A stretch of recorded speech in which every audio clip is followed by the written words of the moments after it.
என் பெயர் ரீனா. எனக்கு வயது 22 ஆகிறது. எனக்கு மீனா என்ற ஒரு அக்கா இருக்கின்றார். அவருக்கு வயது 25. எனக்கும் என் அக்காவிற்கும் இடையில் 3 வருடங்கள் இடைவேளை. ஆனால் எங்கள் இருவரையும் பார்க்கும் எல்லோரும் நானும் எனது அக்காவும் இரட்டை சகோதரிகள் என்றுதான் கூறுவார்கள். அவ்வளவு முக ஒற்றுமை எங்களுக்குள். அக்கா கல்லூரி படித்து முடித்துவிட்டு ஒரு தனியார் நிறுவனத்தில் வேலை செய்கின்றார். நான் கல்லூரி படிப்பு முடியும் தருவாயில் இருந்தேன். அப்பொழுது எங்கள் வீட்டில் என் அக்காவிற்கு திருமணம் ஏற்பாடுகள் செய்தார்கள் என் பெற்றோர்கள். அதற்காக தரகரிடம் ஊரில் உள்ள பெரிய இடத்து வீட்டு மாப்பிள்ளைகளாக பார்க்க சொல்லி இருந்தார்கள். ஆனால் என் அக்காவிற்கு யாரையும் பிடிக்காததால் பக்கத்தில் ஊரில் இருக்கும் ஒரு இளைஞனையே அக்காவிற்கு திருமணம் செய்து வைப்பதாக பெற்றோர்கள் முடிவு செய்தார்கள். அவர்கள் வீட்டில் நல்ல வசதி. அதனால் அக்காவும் திருமணத்திற்கு ஒத்துக்கொண்டாள். அதனால் மாப்பிள்ளை வீட்டிலிருந்து எங்கள் வீட்டிற்கு என் அக்காவை பெண் பார்க்க வரச்சொல்லி என் அப்பா அம்மா அவர்கள் வீட்டிற்கு தகவல் தெரிவித்தார்கள். அவர்களும் ஞாயிற்றுக்கிழமை வருகிறோம் என்று அப்பாவிடம் கூறியிருந்தார்கள். நான் விடுதியில் தங்கி படித்து வந்து கொண்டிருந்தேன். இதனால் என் அக்கா எனக்கு தொலைபேசி மூலம் என்னை பெண் பார்க்க வருகிறார்கள். நீயும் அந்த நிகழ்ச்சியில் கலந்து கொள்ள வேண்டும் என்று என்னிடம் கூறினார். நானும் என் அக்கா சொன்னதைக் கேட்டு மிகவும் மகிழ்ச்சியானேன். பிறகு சரி என்று ஒத்துக்கொண்டேன். அவர்கள் ஞாயிற்றுக்கிழமை பெண் பார்க்க வருகிறார்கள் என்று கூறியது எனக்கு மிகவும் வசதியானது. நான் சனிக்கிழமை என் வீட்டிற்கு சென்றுவிட்டேன்.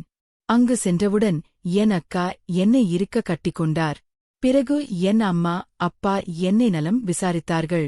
நான் 2 வருடங்கள் கழித்து என் வீட்டிற்கு சென்றேன். அக்கா திருமணம் முடித்தவுடன் நான் என் பெற்றோர்களுடன் இருப்பதாக முடிவு செய்திருந்தேன். எனது படிப்பு முடிந்துவிடும் என்பதனால் பிறகு நான் என் உறவினர்கள் என்று எல்லோரிடமும் நன்றாக பேசிக் கொண்டிருந்தேன். அப்பொழுது என் உறவினர்கள் எல்லோரும் என்னை மீனா என்று அழைத்தனர். அவர்களிடம் நான் சொன்னேன், நான் மீனா கிடையாது, ரீனா என்று. அம்மா கூட குழப்பத்தில் என்னை மீனா என்றுதான் அழைத்தார். அந்த அளவிற்கு எனக்கும் என் அக்காவுக்கும் பாகுபாடுகள் இல்லாமல் ஒரேபோல் முகமைப்பு இருந்தது. மறுநாள் மாப்பிள்ளை வீட்டில் பெண் பார்க்க வருவதாக கூறியுள்ளதால் எங்கள் வீட்டில் எல்லா ஏற்பாடுகளும் செய்திருந்தார்கள். மாப்பிள்ளை வீட்டிற்காக எங்கள் உறவினர்கள் பெற்றோர்கள் நான் என் அக்கா என எல்லோரும் காத்திருந்தோம். சிறிது நேரத்திலேயே மாப்பிள்ளை வீட்டின் கார் எங்கள் வீட்டு வாசலில் நின்றது. அக்கா அறையில் அலங்காரம் செய்து கொண்டிருந்தாள். நான் ஓடி சென்று ஜன்னல் வழியாக எட்டி பார்த்தேன். அப்பொழுது காருக்குள் இருந்து இறங்கிய மாப்பிள்ளை பார்ப்பதற்கும் மிகவும் அழகாக வசீகரா முகத்துடன் கட்டுக்கோப்பான உடம்புடன் இருந்தார். அவரை பார்த்தவுடன் எனக்கு பிடித்துவிட்டது. நான் அவரை ரசித்துக் கொண்டிருந்தேன். திடீரென என் அக்கா என் அருகில் வந்து நின்றால், இசே. உடனே நான் அவரை ரசிப்பதை நிறுத்திக் கொண்டு, அக்கா அங்க பார்த்தீங்களா மாமா, எவ்வளவு அழகா இருக்காங்க என்று கூறினேன். பிறகு என் அக்காவிற்கும் மாமாவை மிகவும் பிடித்துவிட்டது. பிறகு மாப்பிள்ளை வீட்டில் எல்லோரும் எங்கள் வீட்டில் வந்து அமர்ந்து என் பெற்றோருடனும் உறவினருடனும் பேசிக் கொண்டிருந்தார்கள். என் அக்காவை என் அம்மா காபி போட்டு எடுத்துட்டு வர சொன்னாங்க. அக்காவும் காபியை கொண்டு போய் கொடுத்துவிட்டு வந்தால் மாப்பிள்ளைக்கும் என் அக்காவை பார்த்தவுடன் பிடித்துவிட்டது. அதன் பிறகு இருவருக்கும் பிடித்திருக்கிறதா என்று இருவரது சம்மதத்தையும் கேட்டுவிட்டு நிச்சயம் செய்து முடித்தார்கள். பிறகு 1 மாதம் கழித்து அக்காவிற்கு திருமணம் வைத்தார்கள். ஏனென்றால் நான் 1 மாதத்திற்குப் பிறகுதான் இனி வீட்டிற்கு வருவேன். அதனால் அக்காவின் திருமணத்தை 1 மாதம் கழித்து வைத்தார்கள். மாப்பிள்ளையிடம் எப்படியாவது பேசிவிட வேண்டும் என்று நான் நினைத்துக் கொண்டிருந்தேன். அதேபோல் எனக்கு ஒரு சந்தர்ப்பம் கிடைத்தது. மாப்பிள்ளை வீட்டில் எல்லோரும் அவர்கள் வீட்டிற்கு செல்ல தயாராகும் பொழுது மாப்பிள்ளை சிறிது நேரம் அக்காவுடன் பேச வேண்டும் என்று கூறினார். அதனால் என் அக்காவின் அறையில் அவரை சென்று பேச சொல்லி இருந்தார்கள். அப்பொழுது நான் என் அக்காவிடம் மாப்பிள்ளையிடம் நான் சிறிது நேரம் பேசுகிறேன். உனக்கு சரியானவரா என்று தெரிந்து கொள்ள வேண்டும் என்று சொல்லிவிட்டு என் அக்காவை அங்கிருந்து செல்ல சொல்லிவிட்டு அக்காவின் அறையில் நான் இருந்தேன். மாப்பிள்ளை வந்தவுடனே அவர் வேலையை ஆரம்பித்துவிட்டார். நான் ஜன்னல் அருகில் நின்று கொண்டிருந்தேன். அவர் அறைக்குள் வந்தவுடன் பின்னால் இருந்து என்னை காட்டி அணைத்தார். முதலில் நான் எந்த சத்தமும் கொடுக்கவில்லை. ஏனென்றால் நான் எதிர்பார்த்தது அதுதான். அதனால் எந்த சத்தமும் போடாமல் நின்று இருந்தேன். அதன் பிறகு அக்கா பார்த்து விடுவாளோ என்று நினைத்து அவரிடம், என்ன பண்றீங்க சார், நான் உங்களை கல்யாணம் பண்ணிக்கப் போறேன், ஒன்னும் கிடையாது என்று கூறினேன். உடனே அவர், என்ன சொல்ற, மீனா கீழே என்ன பிடிச்சிருக்குதுன்னு சொன்னேன், இப்ப உனக்கு என்ன பிடிக்கலையா என்று கேட்டார்.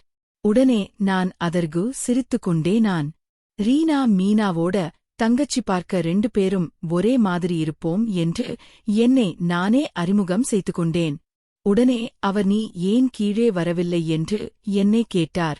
அதற்கு உடனே, அக்காவிற்கு மாப்பிள்ளை பார்க்க வரும்பொழுது தங்கே அந்த இடத்தில் இருக்கக்கூடாது என்று கூறினார்கள். அதனால்தான் நான் கீழே வரவில்லை என்று கூறினேன். அதற்கு உடனே மாப்பிள்ளை சிரித்துக் கொண்டேன். நீயும் மீனாவும் பார்ப்பதற்கு ஒரே மாதிரி இருந்ததால் மீனா என்று நினைத்து உன்னை கட்டிப்பிடித்துவிட்டேன். என்னை மன்னித்து விடு என்று இசை கூறினார். பரவாயில்லை, விடுங்கள். ஆனால் அக்காவிடம் கூறிவிடாதீர்கள் என்று அவரிடம் சொன்னேன். அவரும் சரி என்று தலையாட்டினார். பிறகு நான் அந்த அறையை விட்டு வந்துவிட்டேன். என் அக்காவும் மாமாவும் பேசிக் கொண்டிருந்தார்கள். என் மாமாவின் பெயர் ராஜேஷ். அவரும் என் அக்காவும் பேசி முடித்த பிறகு அவர் அறையை விட்டு வெளியே வந்தார். நான் அறையின் வெளியே அமர்ந்திருப்பதைக் கண்டு அவர் என் அருகில் வந்து, உன் அக்காவை விட நீ மிகவும் அழகாக இருக்கிறாய் என்று என்னை பார்த்து கண்ணடித்துவிட்டு சென்றார். அவர் ஏன் அப்படி சொன்னார் என்று எனக்கு புரியவில்லை. ஆனால் அவர் என்னை கிண்டல் செய்கிறார் என்று நான் நினைத்துக்கொண்டு விட்டுவிட்டேன். பிறகு எல்லா விசேஷங்களும் முடிந்து திருமணத்திற்கான ஏற்பாடுகள் எல்லாம் நடைபெற்றுக் கொண்டிருந்தது. நான் என் கல்லூரிக்கு செல்வதற்காக என் விடுதிக்கு கிளம்பிவிட்டேன். என் அக்காவிடம் நான் திருமணத்திற்கு 1 வாரம் முன்பே வந்துவிடுவேன் என்று கூறிவிட்டு சென்றேன். ஆனால் போகும் வழி எங்கும் என் மாமா என்னை அணைத்ததும் என்னிடம் வந்து கண்ணடித்தது மட்டுமே என் மனதிற்கு ஒட்டிக் கொண்டிருந்தது. எந்த ஆணுடனும் பேசாத நான் மாமாவிடம் பேசி பழக வேண்டும் என விரும்பினேன். பிறகு விடுதிக்கு வந்தேன். அங்கு என் தோழி ரஞ்சிதாவை பார்த்தேன். அவளிடம் நடந்த விஷயங்கள் அனைத்தையும் கூறினேன். அவள் முதலில் சிரித்தாள். பிறகு, உனக்குள் காதல் மலர்ந்து இருக்கிறது இசை என்று கூறினார். உடனே நான் அவரிடம், அக்கா கணவன் மீது எனக்கு எப்படி காதல் மலரும்? அவர் என் அக்காவை திருமணம் செய்து கொள்ளப் போகிறவர் என்று கூறினேன். உடனே அவள், உனக்கு அவரை பார்த்தவுடன் வந்த உணர்வுகள் அனைத்துமே காதலின் உணர்வுகள்தான், அதனால்தான் நான் கூறுகிறேன் என்று சொல்லிவிட்டு அங்கிருந்து சென்றார். நாங்கள் இருவரும் விடுதி அறைக்கு சென்றுவிட்டோம். மறுநாள் கல்லூரிக்கு சென்றோம்.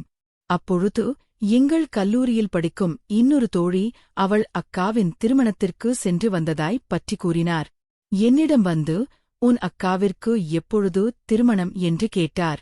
நான் அதற்கு இன்னும் 1 மாதம் இருக்கிறது என்று கூறினேன். எனக்கு ஒன்றும் புரியவில்லை என்று அவளிடம் கேட்டேன்.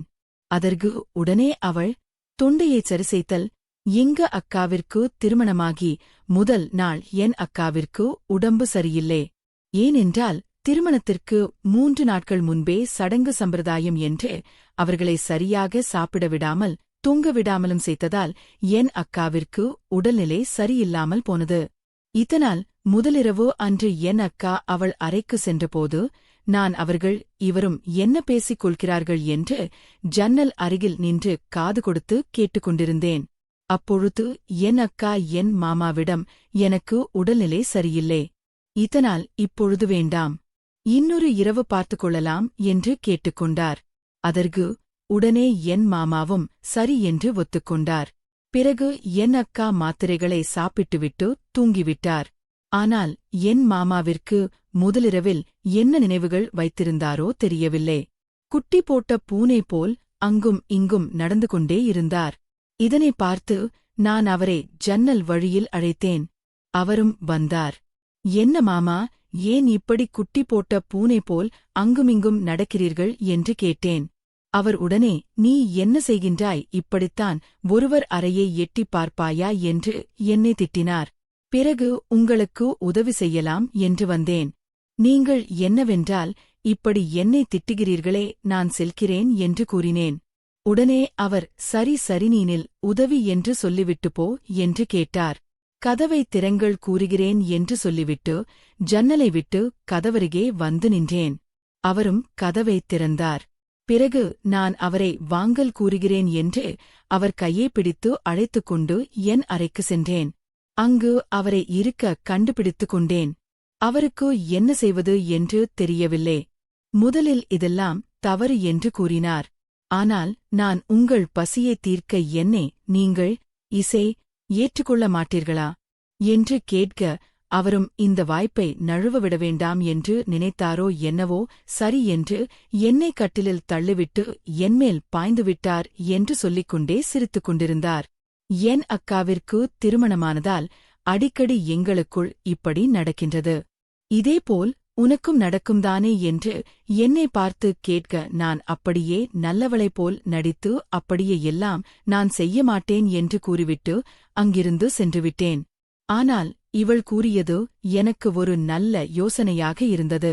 சரி, எப்படியாவது இவள் கூறியது போல ஒரு நாளாவது இருந்துவிட வேண்டும் என்று நினைத்தேன். ஆனால் இன்னும் 1 மாதங்கள் நாம் பொறுத்துக் கொள்ள வேண்டுமே என்று அமைதியாக இருந்தேன். பிறகு வீட்டிலிருந்து எனக்கு தொலைபேசியின் மூலம் அழைப்பு வந்தது. அக்காவின் திருமணம் நெருங்கிவிட்டது. 1 வாரம் முன்னதாகவே வீட்டிற்கு வரச் சொல்லி இருந்தார்கள். ஆனால் எனக்கும் என் மாமாவை பார்க்க வேண்டும் என்ற ஆர்வத்தில் 2 வாரம் முன்பாகவே வீட்டிற்கு சென்றுவிட்டேன். அங்கு சென்ற பொழுது என் அக்கா என் மாமாவுடன் தொலைபேசியில் பேசிக் கொண்டிருந்தாள். நான் வந்ததைக்கூட கவனிக்கவில்லை. அவள் உடனே நான் அவள் அருகில் சென்று அவள் தொலைபேசியை பிடுங்கி, நான் என் மாமாவிடம், என்ன மாமா, நீங்க வந்த உடனே என் அக்கா என்ன மறந்துட்டா போல என்று கூற, அவருடனே, ஏ ரீனா, நீ எப்போ வந்த, உன் கூட பேசணும்னு நான் ரொம்ப நாளா காத்துக்கிட்டிருந்தேன். தெரியுமா, உன் அக்கா பக்கத்துல இருக்காளா என்று கேட்டார்.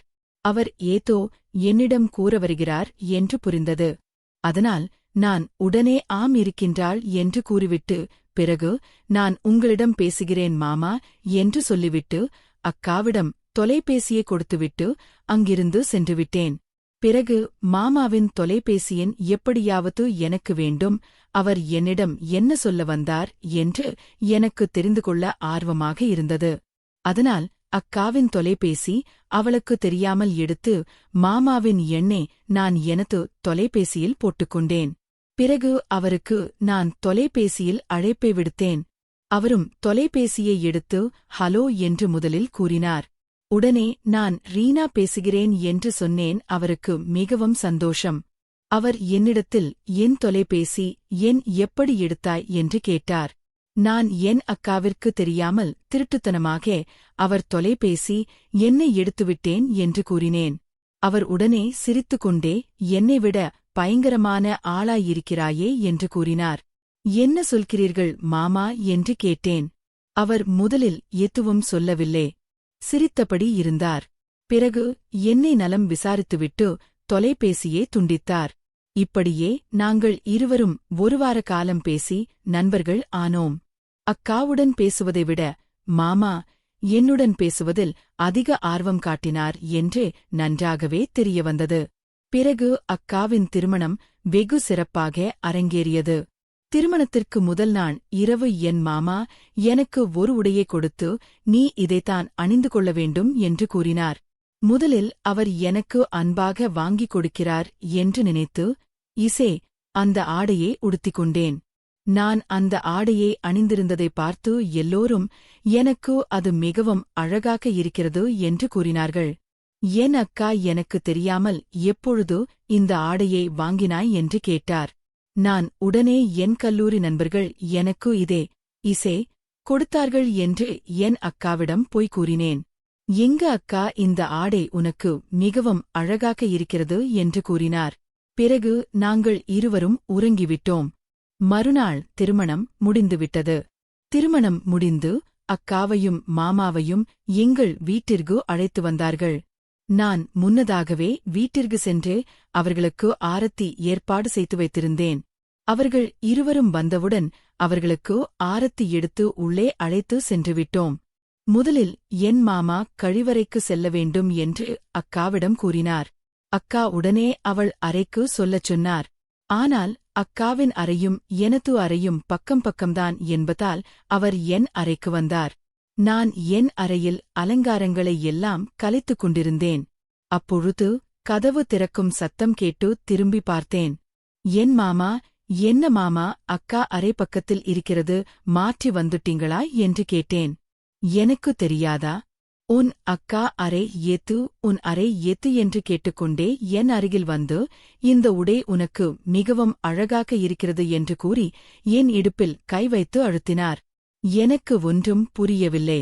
ஆனால் அவர் என் இடுப்பை பிடித்ததில் எனக்கு ஒரு உணர்வு ஏற்பட்டு என்னை அறியாமலே நான் அவர் மேல் சாய்ந்து கொண்டேன். உடனே அவர் என்னை கட்டி அணைத்துக் கொண்டார்.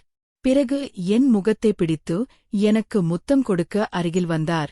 அப்பொழுது சமையலறையில் இருந்த அம்மா மாப்பிள்ளை வந்துவிட்டாரா?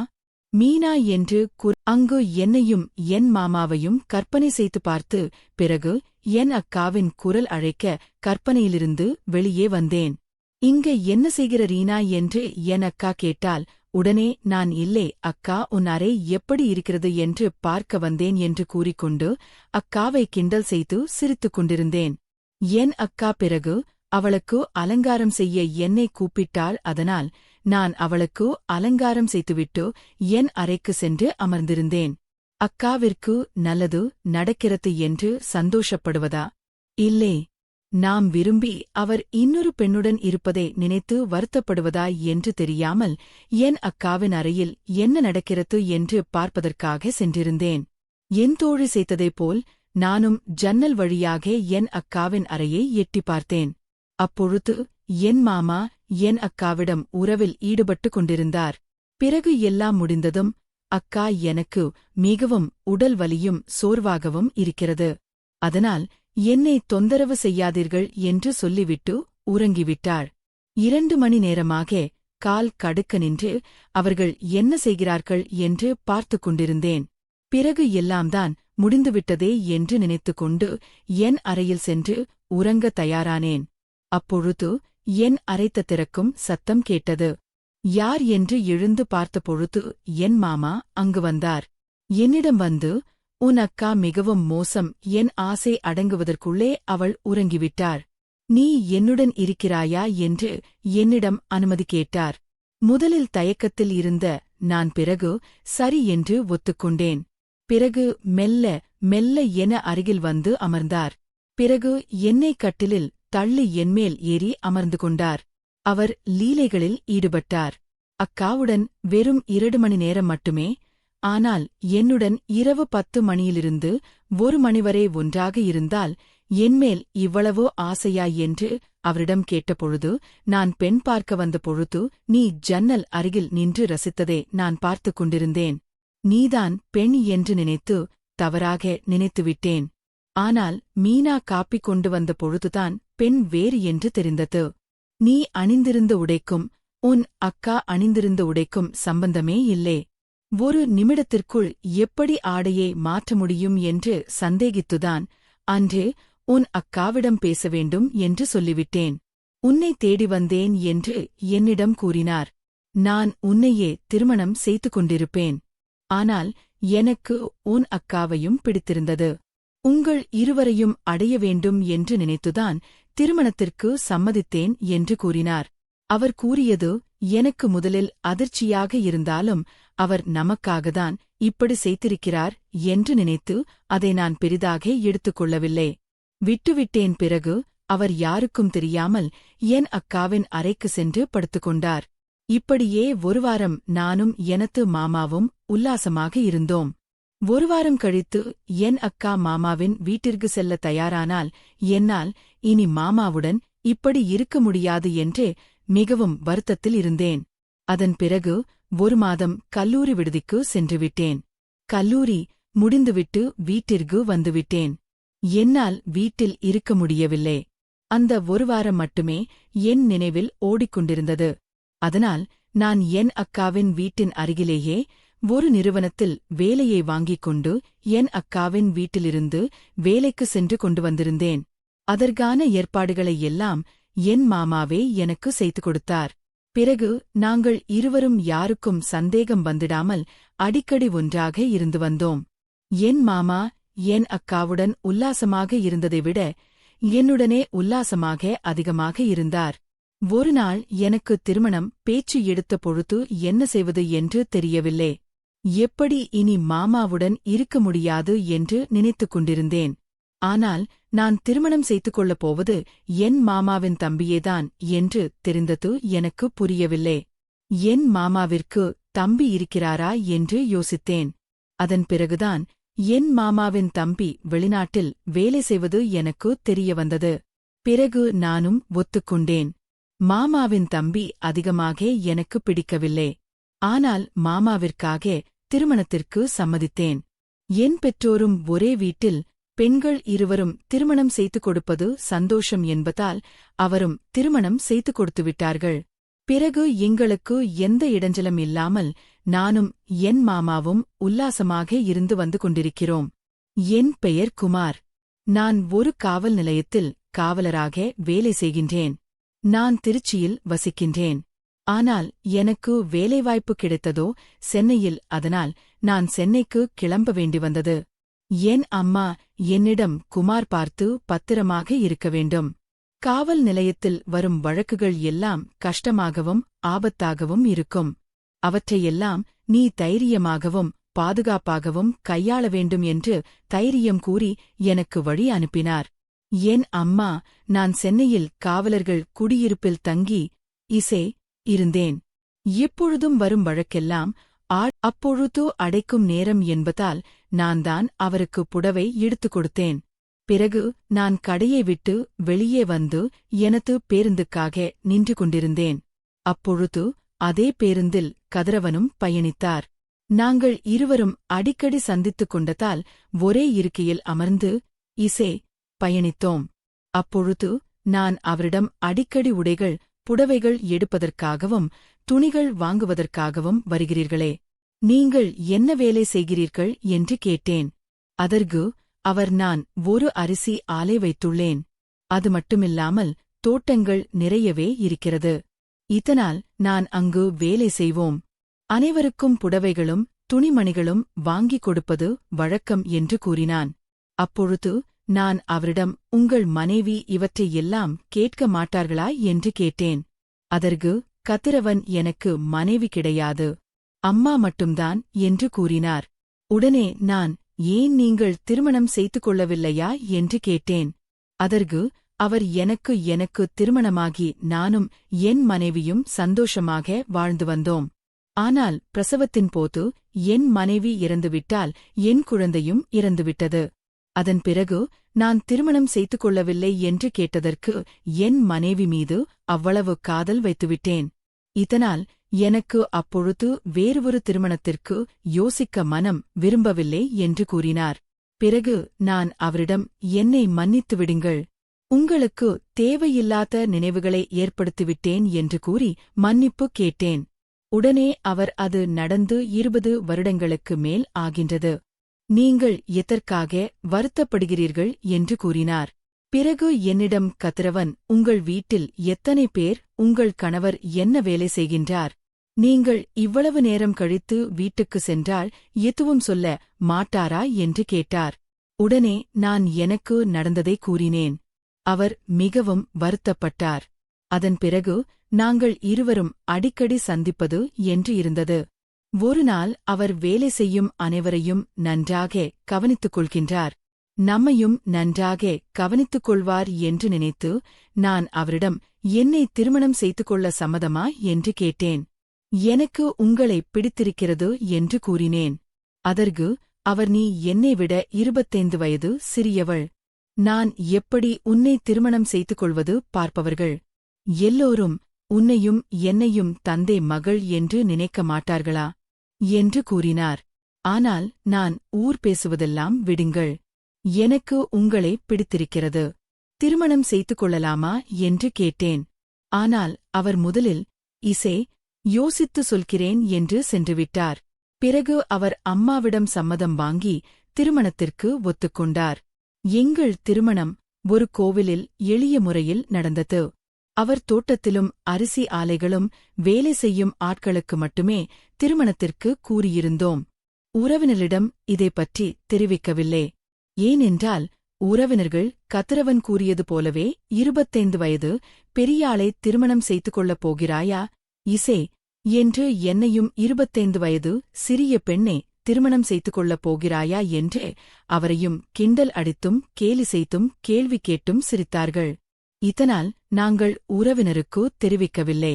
எங்கள் திருமணத்தைப் பிறகு எங்கள் திருமணம் முடிந்து நானும் என் கணவரும் இல்லற வாழ்க்கையில் நன்றாகத்தான் போய்க் கொண்டிருந்தோம். ஒருநாள் கணவர் வீட்டிற்கு வரும்பொழுது மிகவும் மது அருந்துவிட்டு வந்தார். ஆனால் அவரிடம் எதற்காக இப்படி மது அருந்துகிறீர்கள் என்று கேட்டேன். அதற்கு எதுவும் சொல்லாமல் அறையினுள் சென்று படுத்துக்கொண்டார். மறுநாள் விடிந்ததும் நான் அவரிடம் கேட்டேன். ஒன்றுமில்லை, முதல் மனைவியின் நினைவு வந்துவிட்டது, அதுதான் என்று கூறினார். நானும் சரி என்று விட்டுவிட்டேன். அதன் பிறகு, இசே, என் மாமியார் நல்லவர் என்று நினைத்துக் கொண்டிருந்த பொழுது அவரின் சுயரூபம் வெளியே வர ஆரம்பித்தது. அவர் என்னிடம் என் கணவர் இருக்கும் பொழுது நல்லவிதமாக நடந்து கொள்வார். ஆனால் என் கணவர் அரிசி ஆலைக்கு சென்ற பிறகு அவருடைய கொடூர முகத்தை என்னிடம் காட்டுவார். அவர் துவைத்த துணிகளை மீண்டும் துவைக்க சொல்வார். வீட்டு வேலைகள் அனைத்தும் என்னையே செய்ய சொல்வார். அது மட்டுமில்லாமல் எனக்கு சாப்பாடு கொடுப்பதிலும் மிகவும் கஞ்சத்தனம் காட்டுவார். இதனால் எனக்கு கோபம் வந்தது. அப்பொழுது ஒருநாள் நான் அவரிடம் இப்படி எல்லாம் செய்தீர்கள் என்றால் மரியாதை இருக்காது என்று சண்டையிட்டுவிட்டேன். உடனே என் மாமியார் என் கணவர் வந்தவுடனே அவரிடம், உன் மனைவி என்னிடம் சண்டை போடுகிறாள், அவளை வீட்டை விட்டு வெளியே போக சொல் என்று இசே கூறினார். ஆனால் என் கணவர் இதெல்லாம் குடும்பத்தில் சகஜம், இதனால் எல்லாம் வீட்டை விட்டு வெளியே துரத்த வேண்டுமா அம்மா என்று கூறிவிட்டு அவர் அறைக்கு சென்றுவிட்டார். ஆனால் என் மாமியார் அவரைத் தொடர்ந்து தொந்தரவு செய்து கொண்டே இருந்தார். இப்படித்தான் எங்கள் வாழ்க்கையில் அடிக்கடி குழப்பத்தை உண்டாக்கி எனக்கும் என் கணவருக்கும் இடையில் சண்டையை வரவழைத்தார். நானும் என் மாமியாதானே என்று பொறுத்து போனேன். ஒருநாள் நான் கர்ப்பமாக இருக்கிறேன் என்று என் கணவருக்கு தெரிவித்தேன். அவரும் மிகவும் சந்தோஷப்பட்டு இசே வீட்டிற்கு இனிப்பு வகைகளை வாங்கி வந்தார். என் மாமியார் அவர் வாங்கி வந்தவுடனே அதை தள்ளிவிட்டுவிட்டு, உன் மனைவி கர்ப்பமாக இருப்பதற்கு காரணம் நீயாக இருக்காது, வேறு ஒருவனாகத்தான் இருக்க முடியும் என்று என்னை தவறாக பேசினார். அப்பொழுதும் என் கணவர் இப்படியெல்லாம் பேசாதீர்கள் அம்மா என்று சொல்லிவிட்டு கீழே விழுந்த இனிப்பு வகைகளை எடுத்து தூசி தட்டிவிட்டு இசே எனக்கு ஊட்டிவிட்டார். பிறகு என் கணவர் வேலைக்கு சென்றுவிட்டார். நான் எப்பொழுதுமே வீட்டில் தனியாக இருப்பதால் அக்கம் பக்கத்தில் இருக்கும் என்னை விட சிறுவயது ஆண்களுடன் பழக ஆரம்பித்தேன். காரணம், அவர்கள் என்னை விட சிறியவர்கள் என்பதால் அவர்களுக்கு இசே பாடத்தில் ஏதாவது சந்தேகம் இருந்தால் என்னிடம் கேட்பார்கள். அதனால் நான் அவர்களுடன் பழக ஆரம்பித்தேன். அவர்களும் என்னை ஒரு சகோதரியாகத்தான் நினைத்தார்கள்.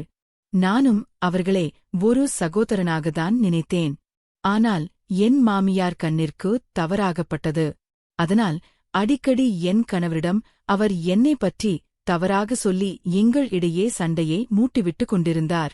ஒருநாள் அப்படித்தான் நான் என் பக்கத்து வீட்டு பையனுக்கு பாடத்தில் சந்தேகம் இருந்ததால் அவனை வீட்டிற்கு வரவழைத்து என் மாமியார் கண் முன்னேதான் அவனது சந்தேகத்தை எல்லாம் நான் சரி செய்தேன். ஆனால் என் மாமியார் என்று என்ன நினைத்தார் என்று தெரியவில்லை. என் கணவன் வந்தவுடன் மிகவும் சண்டையிட்டார். இவ்வளவு நாள் வீட்டிற்கு சென்று தவறு இசே செய்தவள் என்று அவர்களை எல்லாம் வீட்டிற்கு வரவழைத்து தவறு செய்கின்றாள் என்று என் கணவனிடம் சண்டை விட்டாரேன். கணவர், உங்கள் இருவரின் தொல்லை தாங்க முடியவில்லை, நான் எங்கேயாவது சென்று இறந்துவிடலாமா என்று யோசிக்கிறேன் என்று கூறினார். முதலில் நான் அவரிடம் அப்படியே எல்லாம் சொல்லாதீர்கள் என்று அவரை சமாதானம் செய்தேன். ஆனால் என் மாமியார் கொடுத்த தொல்லை தாங்க முடியாமல்தான் அவர் விஷம் அருந்தி தற்கொலை செய்து கொண்டார் என்று இசே நினைக்கின்றேன் என்று அழுதுகொண்டே கூறினாள் வள்ளி. வள்ளி கூறுவதிலும் அவள் அசைவுகளிலும் அவள் மீது எந்த தவறும் இல்லை என்று நான் உணர்ந்தேன். அது மட்டுமில்லாமல் அவள் அவருடன் சந்தோஷமாக வாழ்ந்ததற்கு ஆதாரமாக அவர் வயிற்றில் 4 மாதக் கரு இருப்பதும் அவள் தவறானவள் இல்லை என்பதே உறுதி செய்தது. அதனால் நான் வள்ளியை அனுப்பி வைத்துவிட்டு அவர் மாமியாரை விசாரணைக்கு அழைத்தேன். அவர் மாமியார் வந்தார். அப்பொழுது நான் அவரிடம் விசாரணையைத் தொடங்கினேன். நான் அவரிடம் உங்களைப் பற்றி கூறுங்கள் அம்மா என்று கேட்டேன். அவரும் அவரைப் பற்றி கூறினார். அவர் பெயர் காவேரி அம்மாள் என்றும் அவருக்கு கதிரவன் ஒரே மகன் என்றும் சிறுவயதிலேயே கதிரவனின் தந்தை இறந்ததால் கதிரவனை தனியாளாக காவேரி அம்மாள் வளர்த்திருக்கிறார்கள் என்றும் கூறினார். மேற்கொண்டு அவரிடம் விசாரணையைத் தொடங்கினேன். அப்பொழுது அவர் என் மகனை நான் நன்றாக வளர்த்தேன். அவனை பள்ளிக்கு அனுப்பினேன். அவனுக்கு படிப்பு சரியாக வராததால் என்னுடன் தோட்டத்தில் வந்து வேலை செய்தான். எங்கள் தோட்டத்தில் வேலை செய்து கொண்டே வெளியிலும் வேலைக்கு சென்று கொண்டு வந்தான். இப்படித்தான் எங்களுக்கு இவ்வளவு தோட்டமும் ஒரு அரிசி ஆலையும் நாங்கள் சம்பாதித்தோம். ஒருநாள் கதிரவன் ஒரு பெண்ணை காதலிப்பதாகவும் திருமணம் செய்து கொள்ள ஆசைப்படுவதாகவும் கூறினார். இதனால் நான் அந்த பெண் வீட்டிற்கு சென்று பெண் கேட்டேன். அவர்களும் பெண் தர சம்மதித்தார்கள். ஆனால் பெண் வீட்டில் எந்த வசதியும் இல்லை. அதனால் நாங்கள் எல்லா வசதிகளையும் செய்து திருமணம் செய்து கொண்டோம். நானும் என் மருமகளும் நன்றாகவே இருந்தோம். ஒரு பிரச்சனையும் எனக்கும் என் மருமகளுக்கும் வந்தது கிடையாது. என் மருமகள் கருவுற்று இருந்தால் நான் மிகவும் சந்தோஷம் அடைந்தேன். ஆனால் மருத்துவர்கள் அவள் பிரசவிக்கும் பொழுது இறந்து விடுவாள் என்று செய்தியே கூறினார்கள். அதைக் கேட்டு எனக்கு வருத்தமாக இருந்தது. அவர்கள் கூறியது போலவே பிரசவிக்கும் பொழுது என் மருமகள் இறந்துவிட்டார். குழந்தையாவது நன்றாக இருக்கும் என்று சென்று பார்த்தோம். ஆனால் குழந்தையும் இறந்துவிட்டதனால் என் மகன் மனம் உடைந்துவிட்டான். பிறகு 2 ஆண்டுகள் கழித்து திருமணம் செய்து கொள்ள சொன்னேன். ஆனால் அவன் திருமணம் வேண்டாம் என்று விட்டுவிட்டானும் எங்களுக்கு ஒரு வாரிசு கிடைத்துவிடாதா என்று மிகவும் கவலைப்பட்டேன். பிறகு நான் 25 வருடம் கழித்து என் மகன் திருமணத்திற்கு ஒத்துக்கொண்டான். ஒருவரே விரும்புவதாகவும் அவரை திருமணம் செய்து கொள்ள ஆசை என்றும் கூறினான். இப்போதாவது நம் மகன் திருமணத்திற்கு ஒத்துக்கொண்டானே என்று மிகவும் சந்தோஷப்பட்டேன். அதனால் கல்யாணத்திற்கு சம்மதித்தேன். ஆனால் திருமணம் முடிந்து வந்தவுடன் என் மருமகளைப் பற்றி கொஞ்சம் கொஞ்சமாக எனக்கு தெரிய வந்தது. அவள் என் மகனை பணத்திற்காகவும் சுத்தி பார்க்கவும் தான் திருமணம் செய்து கொண்டார் என்பது தெரியவந்தது. வீட்டிலேயே அமர்ந்திருப்பதும் வீட்டில் அருகில் இருக்கும் சிறுவயது இளைஞர்களுடன் பழக்கம் வைத்துக்கொண்டு அவர்கள் வீட்டிற்கு சென்று பாடத்தில் சந்தேகத்தை தீர்த்து வைக்கின்றேன் என்ற பெயரில் கூத்தடித்து கொண்டு வந்து கொண்டிருந்தாள். இது எனக்கு சுத்தமாக பிடிக்கவில்லை. இதை நான் என் மகனிடம் கூறினேன். ஆனால் அவன் காதில் கூட வாங்கவில்லை. அது எனக்கு கோபத்தை உண்டாக்கியது. இதனால் என் மகனிடம் அடிக்கடி கோபமிட்டு சண்டையிட்டேன். ஆனால் அவன் அப்பொழுதும் காதில் வாங்கிக் கொள்ளவில்லை. திடீரென ஒருநாள் என் மருமகள் கர்ப்பமாக இருப்பதாக சொல்லியிருந்தால் நான் அதில் சந்தேகம்பட்டேன். அதனால் என் மகனிடம் இது உன் குழந்தையாக இருக்க வாய்ப்பு இருக்காது என்று கூறி அவனை நான் மருத்துவரிடம் பரிசோதனைக்கு செல்ல சொன்னேன். அதற்கும் என் மருமகள் என்னிடம் சண்டையிட்டார். அதன் பிறகு எனக்கும் என் மருமகளுக்கும் இடையில் அடிக்கடி சண்டை உருவானது. இதனால் என் மகனும் வீட்டிற்கு அதிகமாக வருவதில்லை. என் மகன் வீட்டிற்கு வராததால் நானும் என் மருமகளிடம் சண்டையிடுவதை கொஞ்சம் நிறுத்தி வைத்திருந்தேன். என்னவென்று தெரியவில்லை. திடீரென ஒருநாள் என் மகன் அவன் அறையில் மயங்கியிருந்தான். அருகே சென்று பார்த்தபொழுது அவன் இறந்துவிட்டான். அப்பொழுதுதான் என் மருமகள் என் மகனை ஏதோ செய்திருக்கிறாள் என்று சந்தேகப்பட்டு காவலரிடம் புகார் அளித்தேன் என்று காவேரி அம்மா கூறினார். ஆனால் வள்ளியும் தன் கணவர் தூங்கும் பொழுது இசே இறந்துவிட்டார். இதற்கு காரணம் தனது மாமியார் என்று புகார் அளித்திருந்தார். எங்களுக்கு மாமியாரும் மருமகளும் மாத்தி மாத்தி புகார் சொல்லி இருந்ததால் யார் கொலையை செய்திருப்பார்கள்? இல்லை, இது தற்கொலையா என்று குழப்பத்திலிருந்து அப்பொழுதுதான் எங்களுக்கு ஒரு தீர்வு கிடைத்தது. பரிசோதனைக்கு சென்ற கதிரவனின் உடலில் ஒரு காகிதம் இருந்ததும் அந்த காகிதத்தில் அவர் தற்கொலை செய்து கொண்டதும் தற்கொலைக்கான காரணமும் தெரியவந்தது. அதன் பிறகு தனக்கு மன உளைச்சல் அதிகமாக இருப்பதாகவும் தன் மனைவியும் அம்மாவும் அடிக்கடி இசே சண்டையிட்டுக் கொள்வதோ இவர்களை எப்படி சமாளிப்பது என்றும் தெரியவில்லை என்றும் பிறகு தொழிலில் இசே அதிக வீழ்ச்சி அடைந்ததாலும் ஊரில் உள்ளவர்கள் எல்லாம் கிழவனுக்கு இளம்பெண்ணை திருமணம் செய்துவிட்டார்கள் என்றும் கேலி கிண்டல் அடித்ததாகவும் இதனால் இசே மனமுடைந்து அவர் வீட்டிற்கு வந்தால் தன் மனைவியை பற்றி அம்மா இவ்வாறு கூறியதாகவும் மனைவியும் அதற்கு ஏற்றாற்போல் அக்கம் பக்கம் உள்ளவர்களுடன் சிரித்து பேசுவது என்றும் இருந்ததால் என்ன செய்வது என்று புரியாமல் தன் முதல் மனைவியே சென்ற இடத்திற்கே சென்றுவிடலாம் என்று நினைத்து தற்கொலை செய்து கொண்டதாக அந்த கடிதத்தில் எழுதியிருன் தார் நான் முதலில் கதிரவனை பார்த்து இரக்கம்பட்டேன் நன்றாக வாழ்க்கை கிடைத்தும் வாழ முடியாமல் மாமியார் மருமகள் சண்டையில் உயிரை விட்டுவிட்டாரே என்று பிறகு இருவரையும் அழைத்து